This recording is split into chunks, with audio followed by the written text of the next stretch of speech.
Yeah, in terms of sparring, we got some great guys coming in. Some really experienced southpaws that are smaller. I think Montana Love is coming in.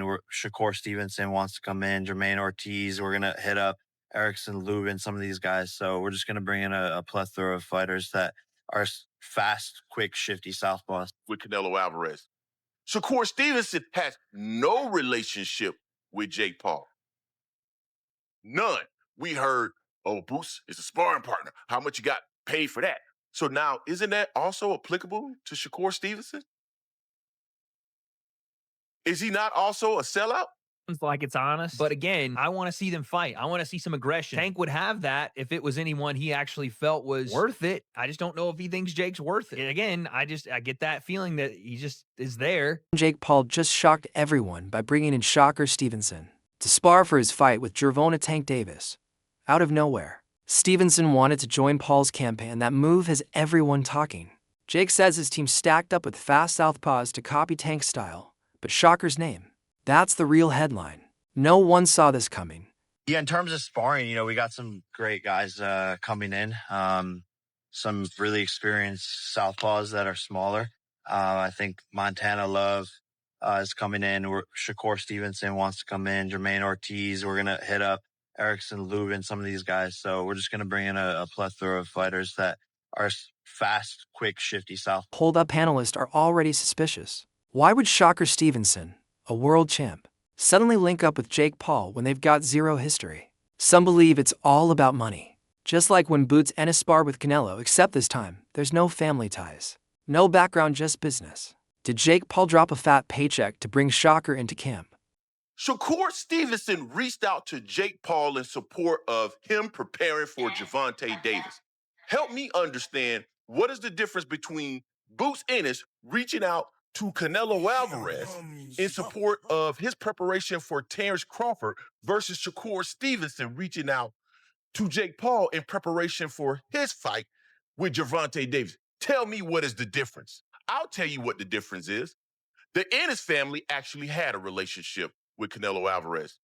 Shakur Stevenson has no relationship with Jake Paul. None. We heard, oh, Boots is a sparring partner. How much you got paid for that? So now, isn't that also applicable to Shakur Stevenson? Is he not also a sellout? I don't want to hear anything about this fight. It's against a YouTuber. It doesn't matter. No, Shakur Stevenson is an elite level fighter that is going to be a sparring partner to a YouTuber, and he reached out to him directly to make it happen? When asked, Shakur didn't hide it. He admitted if he were Tank, he wouldn't even take this fight as a boxer, but as a business move. It makes sense. And that's the real story. Boxing today isn't just about pride. It's about business, money, and exposure. Shakur straight up said it sometimes the bag is louder than the competition. So can you blame a man for taking that opportunity? Because this is prize fighting, right? It's about making money and securing your family. Can you fault him for that? It's two sides of that. Like, Okay. it just depends. Like, as a fighter, just because I had a draw with somebody, for me, I may run it back. But in a business aspect, if you run it back and you lose to Lamont, and then the Jake Paul fight is presented, you may not make as much money, or the fight may not be as lucrative as it was before you lost. So, as a business, I understand. I ain't gonna hate on the decision, but as a man Your and pride as will get a in the way. fighter with my integrity, Yeah, but isn't there a price for everything, Shakur? Like, even if you had a draw with somebody and you were offered 10 times more than you ever, I don't know what the number is, but it's a lot more than he's ever made. And came the press conference. And boom, Jake Paul and Gervonta Davis nearly exploded on stage. Shoves, chaos, fans going crazy. But was it real? Or just pure promo? Analysts say it's all part of the show, viral moments to sell the fight. Still, it sets the stage perfectly. Can the big YouTuber bully the smaller champ? Or will Tank prove skill beats size every time? Yeah. Southpaw orthodox matchup, left hand down the pipe. You can even see here, I'm not even trying to do the whole body language breakdown, but you could even see Tank could get under that left hand because he's 5-0. He could roll under that left hand, and here comes the brick hand over the top. If he lands something like that in 10 ounces, I'm going to tell you this. Jake's 200 and something pounds. That's still going to hurt at the very least. And who knows what, because Tank's got ridiculous power. So Jake, a little sloppy on the push there. He got pushed. He wanted to get it back. There's something to be taken away from that, but lines up perfectly for a counter left hand. And you even see his promoter here is kind of grabbing his left hand because Tank wanted to let it fly. And Jake backed up a little bit. He said, oh, and Tank comes with that. Tank, man. Tank said, where I'm from, the bullies get bullied. All right, dude, there you go. Listen, takeaways from this thing, I don't know.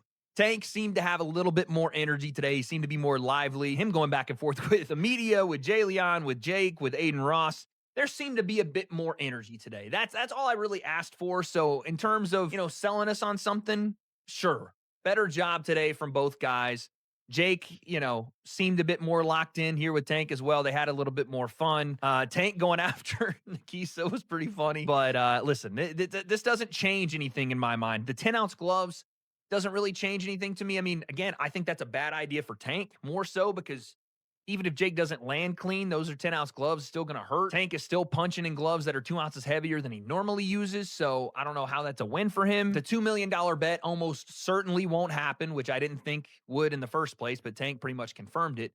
And we're all left with the same kind of idea that we thought about this to begin with. This is an entertainment exhibition that we know is going to draw a ton of eyeballs. I'm going to watch, and there's going to be great high-level competition boxing on the underneath card. And even in the main event, if something is to happen, if someone is to get knocked out, it will go mega viral, and both these guys are going to make a shit ton. Don't get it twisted, though. Tank Davis isn't here for jokes. Insiders say he's locked in like never before. If he beats Jake Paul, he doesn't just get a massive payday, he becomes a household name. But if Paul takes him lightly, this could end in a brutal knockout. Davis is in his prime. He's dangerous. In this particular in the press conference, and you can just look at him and tell, like, no, this dude he's gonna get this money for sure, because there's so much money out there to be had. But Jake Paul better be not playing around, man. Not get cute, not play any games. Don't hit him in the back of the head. Don't rabbit punch him. Don't do any of that stuff, man, because Mike Tyson. First of all, Mike Tyson, a lot of people think Mike Tyson was pulling punches on Jake Paul, and a lot of people think that Anderson Silva was pulling punches on him too. You're not going to have a little Gervonta out there pulling punches on you, man, if you're out there playing games. So, I don't like the fight at all. However, as far as it being an entertaining situation, I almost guarantee you that fight itself is going to be entertaining.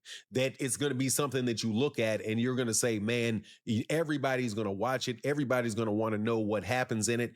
But at the same time, it's kind of like what people think, when you see a car crash. Like, you're driving down the road and all of a sudden the traffic gets heavy and you're like, man, I'm going to be in traffic for a long time. And then you drive forward a little bit and then you see, oh man, this is some accident on the other side of the road and everybody just slowing down to watch. That's the type of entertainment that you can expect from this fight between Gervonta Davis and Jake Paul. There's going to be a lot of people watching it, but I got to say, man, you really can't blame the guy on what he's doing. And there's a lot of criticism flying on Gervonta Davis. It's not Gervonta Davis's fault that boxing took this turn. Commentator Showbiz, the adult, even said it best: if Tank knocks out Jake Paul, he becomes a hero to the entire boxing world. Fans have been waiting for Jake to finally get humbled. And if it happens, it's not just a fight, it's history. Tank would be the man who silenced the problem child. Gervonta Tank Davis stops that. If he is the one who stops this whole train, knocking out Jake Paul, he will become a boxing hero. People will then say, now get the hell out the sport. And I'm talking about from a fighter's perspective. That's what they're going to say. Now, it's not going to go on either one of their official records because it's an exhibition.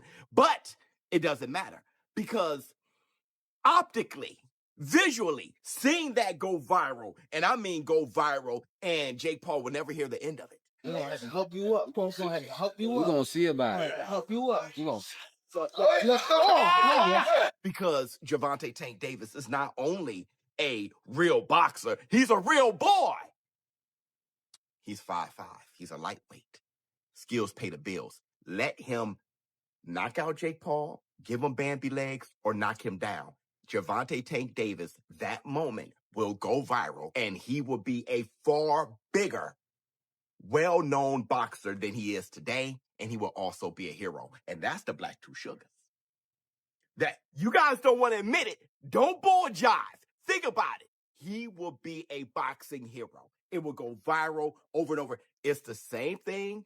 No, not even the same. It's not even close. But there was a viral reaction when AJ knocked out Francis Ngannou. Anthony Joshua can dispose of the MMA champion.